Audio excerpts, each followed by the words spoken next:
Sveiciens Dieva mīļoto meitiņu klausītājiem un skatītājiem. Pie manis ir ieradies kāds īpašs pāris.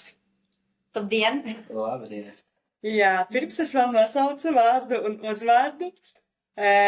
Šis ir puisis, kurš nāk no Valkas, un meitene, kura nāk no Liepājas, un abi divi ir iepazinušies tādā Latvijas viducī, Ozolniekos, Baltijas kalpošanas skolā.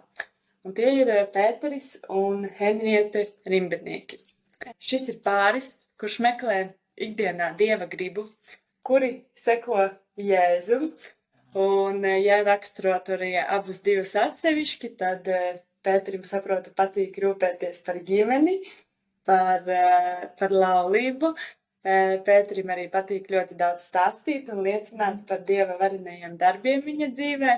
Savukārt Henrietei patīk slavēt Dievu un arī kalpot citiem cilvēkiem ar aizlūgšanām. Šī pāra stāsts ir tiešām ļoti arī īpašs, kurš jums noteikti ir jādzird un jānoklausās līdz galam. Esam tālāk no Pētera. Kā ir atkal noticēt šim Dieva apsolījumam būt laulībā jau pēc kādas laulības šķiršanas un pie tam būt kopā ar cilvēku, kas tic Jēzum, mīl Dievu, arī ar Henrieti, kā viņa saņēma šos apliecinājumus no Dieva, vai tiešām Pēteris ir mans vīrs. Noteikti klausāmies un skatāmies šo stāstu līdz galam. Mūsu stāsts sākās 2021. 2022. mācību gadā. Mēs mācījāmies Bībeles skolā, Ozolniekos, jā. Bet es tev dodu stāstīt, pirmais var pastāstīt, kā mums gāja. Jā, vispirms es gribu pateikt to, kā es nokļuvu Bībeles skolā. Un tas bija interesants stāsts. Es biju Valkā tanī brīdī. Un es biju kādu laiku lūdzis par to skolu, un neviens to nezināja. Es biju teicis Dievam, kad ja tas ir viņa prāts, ka es tur esmu, tad lai viņš man viņu atmaksā. Jo viņš mans tētis. Un es ticu, ka Dievs ticēja tanī brīdī un tic vēl joprojām, ka Dievs var un varēja man atmaksāt to skolu. Un tā es lūdzu un atstāju to lūkšanu tādu, kā, tādā Dieva tēva, tādā, aprūpē, teiksim tā. Un tad pagāja kaut kāds laiciņš un man uzrakstīja mans pirmais mācītājs, kas man bija, kad es atgriezos. Jā, viņš uzrakstīja man īziņu, vai es neesmu domājis par Bībeles skolu, kurā tieši par to Bībeles skolu, kuru es domāju, viņš nezināja to, bet viņš man uzdeva jautājumu, es neesmu domājis par tādu un tādu skolu, Bībeles kalpošanas skolu, Baltijas kalpošanas skolu, jā. Un vai es negribu tur iet un tā kā mācīties, un ka viņš ir gatavs palīdzēt un atbalstīt un tā kā sekt izdevumus. Un es sapratu, ka tas ir no Dieva, un es tādā veidā, jā, lēnītēm soli pa solītim virzījos uz to, kad, jā, es piekritu kaut kādu daļu, es tur mazliet no savas puses sedzu, bet jā, lielāko daļu man palīdzēja mana draudze, mans mācītājs, kas, jā, tajā laikā, kur draudzēs gāja, un tā es nokļūtu tur. Ar mazu nokavēšanos, kas bija oktobrī, laikamies, jā. Oktobra sākums, tas bija vai vidus, es mazliet nokavēju skolu, un tā es sāku, jā, šīs gaitas, un skolā. Jo es arī nedaudz nokavēju skolu, un tad tu pēc dažām dienām pievienojies. Jā. Un tad mēs satikāmies un man prasīja, vai mēs esam pazīstami. Jā, tātad, jā, es ieraudzīju Henrieti, un man likās, ka esmu kaut kur redzējis, un tad es uzdevu tādu jautājumu, vai mēs neesam pazīstami, vai es tev neesmu kaut kur redzējis, un tā. Bet pirms es iesāku mācīties, manas domas par attiecībām, par laulību vispār nebija, jo es biju precēts. Pirms es kļuvu ticīgs, es biju apprecējies, es biju laulībā, kur man bijusī sieva, viņa nebija kristiete, nav kristiete, šobrīd arī vēl, bet Jā, un tad, kad es atgriezos, viņa bija aizgājusi pie cita vīrieša. Protams, tur iemesls es nestāstīšu, bet jā, tā laulība bija šķirta un viņa bija izvēlējusies iet savu ceļu. Bet es savā sirdī gaidīju, lūdzu Dievu un ļoti, ļoti gribēju, lai viņa atgriežas. Bet tomēr es lūdzu Dievu un es prasīju Dievam un teicu vienmēr, es vienmēr Dievam teicu tā, ka es labprāt gribētu, bet es gribu, lai notiek tavs prāts. Un tā, skolā mācoties laiku, tas laiks gāja un Dievs man kaut kādā veidā, viņš arī caur skolotājiem, kas bija kalpotājs skolā, viņš man uzrunāja, teiksim, Dievs caur šiem kalpotājiem arī deva kādus vārdus pravietiskus un lūdza par manu sirdi un par dziedināšanu un par pagātnes attiecībām. Un kaut kā es sapratu, ka Dievs grib man dziedināt no tā un lai es to tā kā atlaižu, to visu pagātni. Un es to negribēju. Un Dievs ir suverēns, viņš neko no mūsu rokām ārā nerauj, bet tad vienā mirklī, es neatceros, kas tā bija pa dienu, vai es man liekas, nebiju saslims ar Covidu, kad Covid laiks bija. Jā, un tad es biju saslims, man tas Covids bija, un es gulēju istabā, un Dievs man parādīja sapni. Un es tajā sapnī sapratu, ka es pats esmu būvējis kaut ko. Man bija sapnis, kur es redzu, kad tādā kalna pakājē, nevis lielā kalnā, bet kalna pakājē tādā mazā paurītī ir ēka uzbūvēta tāda, bet viņa tāda pusgruvusi. Un tad bija tur tādas telpas tajā ēkā, un vienā telpā bija tāda siena. Tas, ko es tagad saku, tas ir ļoti svarīgi, tāpēc, ka tā bija mana dziedināšana. Un es redzēju, ka tajā telpā ir siena, un viņā sienā ir kaut kāds akmens vai tā kā plaisa, bet kaut kas ielikts tāds, kas nav derīgs tur, un dēļ tā ir šī plaisa tajā sienā. Un tad kaut kādā mirklī caur tajā telpā izskrēja mūsu kursbiedrene. Tajā sapnī viņa skrēja cauri, bet viņa apstājās un viņa teica, šito sienu vajadzētu nojaukt. Un es sapratu tajā sapnī, ka man tā siena jānojauc, un viņa tā kā gribēja man palīdzēt, bet es viņai teicu, nē, tā kā drošāk man būs pašam to izdarīt. Un tad viņa sapnī es to sienu sagrāvu. Es viņu sagrāvu, un tad mirklī, kad es viņu sagrāvu, ja nemaldos, es atmodos, bet es biju tā kā sapnī, tā kā miegā, es īsti nesapratu to momentu, bet es biju pie apziņas, pie skaidras apziņas tanī naktī, bet es tā kā biju tanī sapnī un tā kā nē, es jau saku vēlreiz. Un es redzu, kad vai jūtu pat savā sirdī, ka kaut kas man notiek, un es redzu, kad Dievs ceļ kaut ko jaunu. Un tas bija tādā stāvā kalnā, un tā bija ļoti, ļoti skaista pils, ritīgi apgaismota pils. Un tad man nāca tādi vārdi manā sirdī, kad Dieva gars, viņš man saka, tēvs man saka, dēls, vai tev patīk tas, ko es daru, kad ceļu jaunu. Un es saku, jā, tēti, vēl, jā. Un es redzu, kā būvē jaunu ēku, kā šī. Un es redzu, kā šī ēka tiek uzcelta, un es saprotu savā sirdī un garā. Es atceros, es vēl raudāju, un es priecājos, es par to gultu, tā kā mazs bērns jau vēlos. Un tas bija ļoti brīnišķīgs brīdis tajā momentā.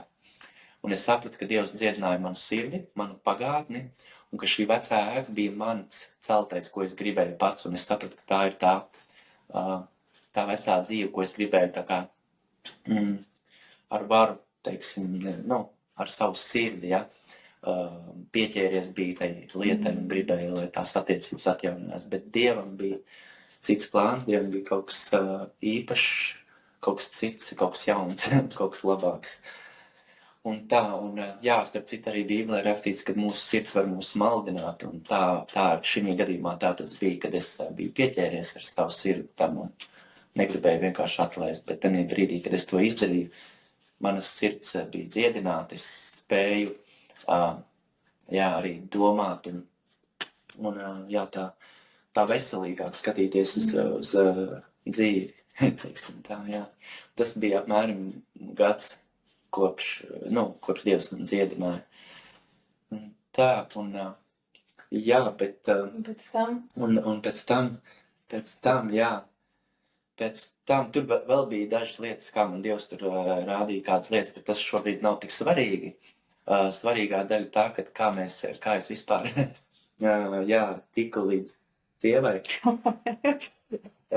Bija tā, kad vienā dienā es lūdzu Dievu par saviem kursa biedriem. Un man bija tā, ka es aizgāju uz to skolu mācīties, es visu laiku par viņiem lūdzu. Es lūdzu katru dienu, gan par skolotājiem, gan par jums, gan par studentiem, gan par sevi. Un man Dievs devis tādu dāvanu, ka es redzu kādas lietas, redzējumus vai kādu vārdu, un tad es viņiem varēju nodot. Un tad vienā dienā es lūdzu, es atceros pie radiatora, uz ceļiem nolpsies, es lūdzu Dievu, un es sāku lūgt par katru no viņiem, un tad pienāca Henrietas kārta, un es lūdzu par viņu, neatceros konkrēti par ko, bet par vairākām lietām, arī par vīriem un sievām, es lūdzu par saviem brāļiem un māsām, kas mums kopā mācījās. Un tad pēkšņi man tāda domas atnāk, kad jau tā kā iet skolas otrais puslaiks, un skola drīz beigsies, un es viņu vairs neredzēšu, un es sāku raudāt pie tiem radiatoriem. Vienkārši es sajūtu jūtas pret viņu. Un es nesapratu to momentu, bet tas, ko es teicu, Dievs, ja tas esi tu, tad, ok, bet es pats negribu neko celt, es vairs negribu neko būvēt, jo, ja mēs paši kaut ko ceļam, vienā dienā tas vienkārši sabruks, jo visu, ko cilvēks būvē, tas neturās. Bet to, ko Dievs ceļ, tas noturās līdz galam. Amen. Amen. Jā. Un tad es vienkārši Dievam izteicu savas domas par Henrietu. Un es teicu, jā, ok, Dievs, ja tas esi tu, liec arī viņas sirdī jūtas pret mani. Un tā es to visu atstāju. Bet turpināju, protams, lūgt. Turpināju lūgt un domāt par viņu un tā lūgt, jā, teikt Dievam kādas lietas par viņu. Tā, un tad jau es arī pēc kaut kādām pāris dienām tiku vesels, ārā no istabas, kur patiesībā bija svētīgs laiks. Skolā un tā. Vai ne, sieva? Jā. Jā, varbūt tu vari kaut ko piebilst. Jā, to es nezināju, ka Pēters lūdz es zināju, ka par studentiem tu lūdz par mani tā konkrēti par to, ko tu saņēmi, tad nē. Bet tā kā pāris soļus atpakaļ, pirms tam viss notika, man nekad nebija bijušas tādas attiecības, un es arī nebiju atvērta attiecībām, jo es redzēju, no malas, gan kā bērns, gan kā pusaudzis, gan jau pieaugušais, kad attiecības un laulība kaut kas sāpīgs, kaut kas tāds, un priekš kam man brīvā kaut kādā tā kā prātā iet, virzienā. Es tā kā biju ļoti tāda atturīga un tas ir maigi teikt, ļoti kategoriski, tā kā nē. Un tā, bet kaut kad es biju lūgus Dievam, ja gadījumā tu izdomās priekš manis, kad man ir paredzēts vīrs, tad tikai no tevis, un jau kaut kāds sarakstīņš, lai viņš mīl Dievu, lai viņš mīl cilvēks, lai viņš mīl mani, lai viņš ir praktisks, un kaut kādas tādas lietas, kas varbūt nav baigais kosmos, bet, kas man ir tā kā svarīgs tieši par vīru, par laulību un tā. Un pirms viņš saslim, es atceros, ja pirmā pusgadā mēs tur visi dzīvojam, visi mācamies vienā skolā, bet arī skolas noteikums nekādas attiecības, mēs tur nedrīkstam veidot, un man pat vispār nekas tāds negribējās, negāja tajā virzienā prāts. Bet es redzēju Pēteru no malas, kad virtuvē sāka tecēt krāns, viņš vienkārši ierauga un dara, un vēl kaut kādas lietas, vai tur iestājās par cilvēkiem, vai redz to, tā kā Dieva sirdi caur tevi. Un man bija vienkārši, ir tādi vīrieši, ir tādi cilvēki, bet tādi pilnīgi neitrāli, tādas domas, kad ir forši, kad ir arī tomēr tādi vēl, puiši. Bet priekš manis tāds, tā. Un, tieši šis cilvēks ir tā eksemplērs. Un tad bija skolā, pusgads pagājis un Covid laiks, un es biju atbraukusi uz Liepāju, tā kā, veseļoties un tā. Un pēkšņi es guļu gultā, un man sirdī tādas stipras ilgas, tā kā Pētera virzienā. Un es domāju, bet man vispār ne viņš patīk, ne es kaut ko tur, nekas. Un es tik ļoti nobijos no tām sajūtām, tā kā domas sajūtas, kad es sāku Jēzus vārdā to sasaistīt un tā, jo, es domāju, tas ir kaut kāds garīgs uzbrukums. To tā viss tā ļoti tulkoja tā. Nepareizi tulkoja, bet, tas bija kaut kas jauns un kaut kas līdz ar to bišķiņ pat biedējoši attiecībā pret manu sirdi, jo es biju ļoti aizvērta un tā. Un tā es tur vairākas reizes pacīnījos, visticamāk par Dievu, nezināt, un vēl joprojām es aizbraucu uz skolu, tā kā bija tāda, vēlme satikt, ja pašā laikā, prāts tā kā, nē. Un es katru dienu centos pēc lekcijām iziet pastaigāt, un tad nāca pavasars, un tad Pēters arī prasīja, vai var iziet kopā, pastaigāt uz tā, kad jā, un tā. Un tad es domāju, kāpēc es par viņam prasīju, atļauju, tādu pat ar savā prātā domāju, un tā.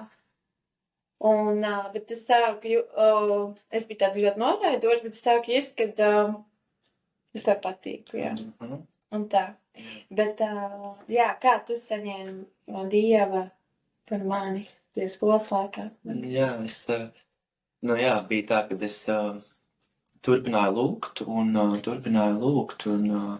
prasīt un pievērst uzmanību un vērot un skatīties, un vienkārši sirdī bija tā, no tā brīža, kad es pie radiatoru lūdzu, sirdī bija tāds, un es laiku sāku tā ļoti, ļoti koncentrēti, man sākās tādas vēlmi visu laiku domāt, un tas bija man pašam tā, bet Daudz lūdzu arī. Jā, es daudz lūdzu, bet es atceros, ka tā kā man sirdī bija, es biju arī jau oficiāli izšķīries, un es sapratu, ka, es varu iet, un es varu veidot jaunas attiecības, un vienkārši jūtu sirdī, ka Dievs manis laikam mudina runāt ar tevi, jautāt, man bija sirdī vēlmi tev palīdzēt, un kaut kā, es nezinu, kāpēc, man vienkārši laika iekšēji bija tāds, jālūdz, es ticu, ka Dievs grib to, un tādu pamudinājumu, un bija kādas reizes, kad es gāju pa trepēm augšā uz otro stāvu, un tu tieši nāc lejā, un man tieši tad sirdī atskan tādu vārdi, šis ir kauls no mana kaula. No Bībeles rakstvietas, kad, un es sapratu, viņi ir īstā, un tā, un es centos tā neuzbāzīgi ietu, jo Dievs man atklāja kādas lietas par viņu konkrēti, un es sapratu, ka man ir jābūt prātīgam, mierīgam, kad man arī kā viņa ir Dieva meita, un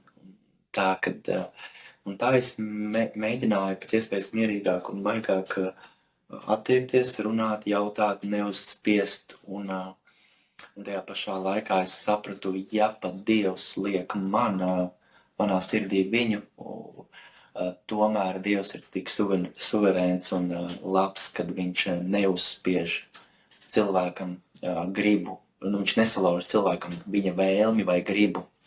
Un es zināju, ja pat Dievs to grib darīt, bet viņa nevēlās, Dievs nevar uzspiest, jo mūsu kungs tāds nav, mēs zinām.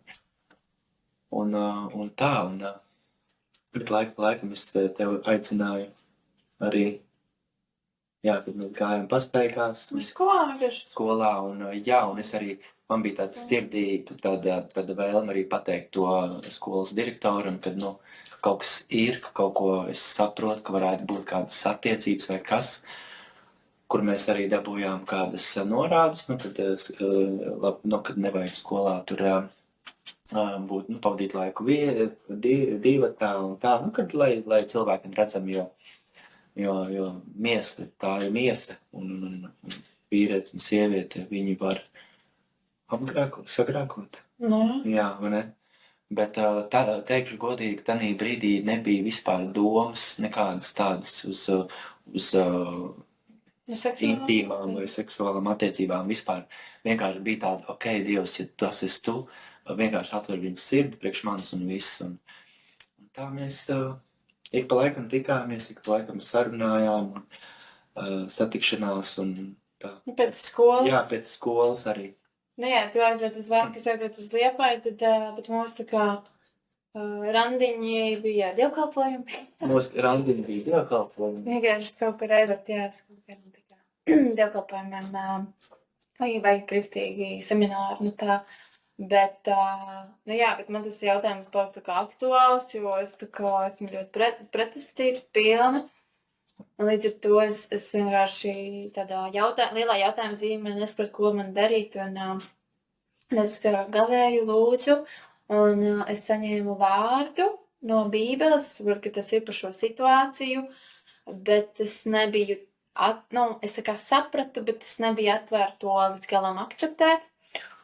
Un es dalījos arī saviem, tā kā, nu, garīgiem vecākiem, mācītājiem ar sievu, ka tāda situācija ir puisis no skolas, es nezinu, ko ar viņu lai daru, un man mācītājs sieva iedevā ļoti labu ieteikumu un padomu, ko es arī jums, kas skatās vai skatīsies šo ierakstu, kad meklēt un prasīt Dievu un Dieva gribu, kas ir rakstiskā veidā uz Dieva vārdu, jo man bija arī zīmes un apstiprinājumi, bet ja nav Dieva vārds, tad kaut kādā mirklī arī tas apstiprinājums var aiziet prom, bet ja Bībele un vārds ir, kā mūsu gadījumā, autoritāte, tad viņš nemainās, viņš ir mūžīgs, viņš ir stabils, un ja arī ieiet laulībā ar otru cilvēku, un tu saņēmis vārdu, tu vienkārši arī tajos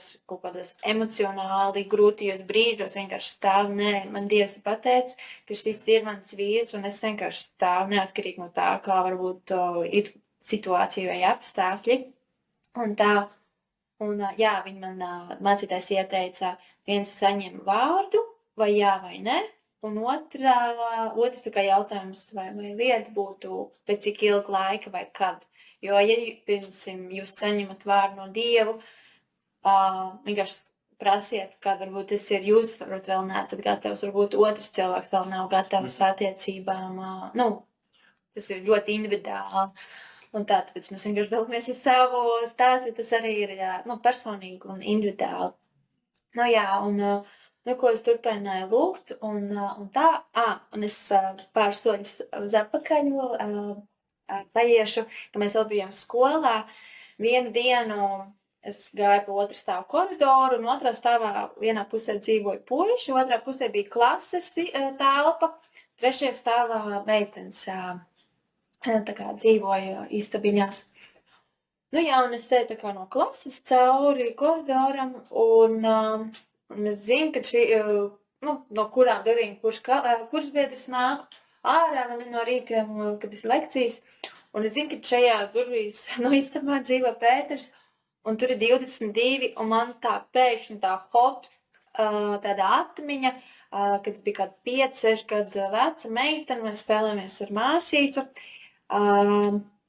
Mēs runājam par to, ka 22 gadi ir īstais laiks, lai precētos. Tāpēc, kad man mamma precējās 22 gados, tāds kaut kāds bērnības sapnis, bet man tad bija 30, bet ar to domu, ka 22 ir labākais tā kā laiks.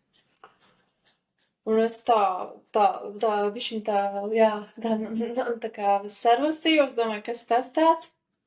Un es to palēju tā garām. Un Dievs man sāka runāt caur cipariem. Nu, pirms tam arī bija tādas kaut kāda apstiprinājuma vai caur rakstvietām kaut kādas lietas, bet tieši tā cipari 22 un 7. Un es zinu, ka Dievam 7 pilnības skaitlis, jo ir 7 notis, 7 krāsas, 7 dienas. Un par to, ka es redzu 7, vai tur pulkstenis no rīta 7, vai es sev ielu mājas numurs ir 7, bet tik ļoti tā uzrunājuši, ka es saprotu, ka Dievs runā, esmu pilnīgi, neskaties uz savām kaut kādām vājībām, vai kas tev varbūt nepatīk, ka Dievs man ir radījis pilnīgu. Nu tā, un tāds laiks, tie mēneši tā pagāja, laikam 22, laikam 7, un tad bija pēkšņi tāds laiks, ka tie cipari sakrāja kopā. Pieceļos 7, 22. Toreiz mēs braucām arī ar tevi uz vienu dievkalpojumu mašīnu, un no 7 līdz 22 var nolikt stāvvietā. Un tik ļoti tā koncentrēt un intensīvi, kad es negribu teikt tā kā biedējoši, bet tā, es prasu, Dievs, ko man darīt to Pēteru, un man tikai zīmes, un tikai tā kā apstiprinājumi, un es savā prātā, tā kā nē, un tādā, varbūt pat iekšēji tāda cīņa, varbūt nepareizi vārdu izvēle, bet tā, ka tas bija pie manas sirds, pie dziedināšanas un dvēseles, jo ir arī laulībā kaut kādas lietas parādās, mūsu raksturu, ko Dievs vēl grib slīpēt, bet es gribu teikt, ka man tas slīpēšanas process ar Pēteri jau bija pirms tam vispār, tāda dziedināšanas process, jā, laikam korektāk. Tad man tie 7,22, un tad citreiz bija Liepājā mikroautobus, man aizbrauc pa ielu 22. numurs Pētera tirgus, tāda gala stacija, un tad un visu laiku man Dievs tā runāja,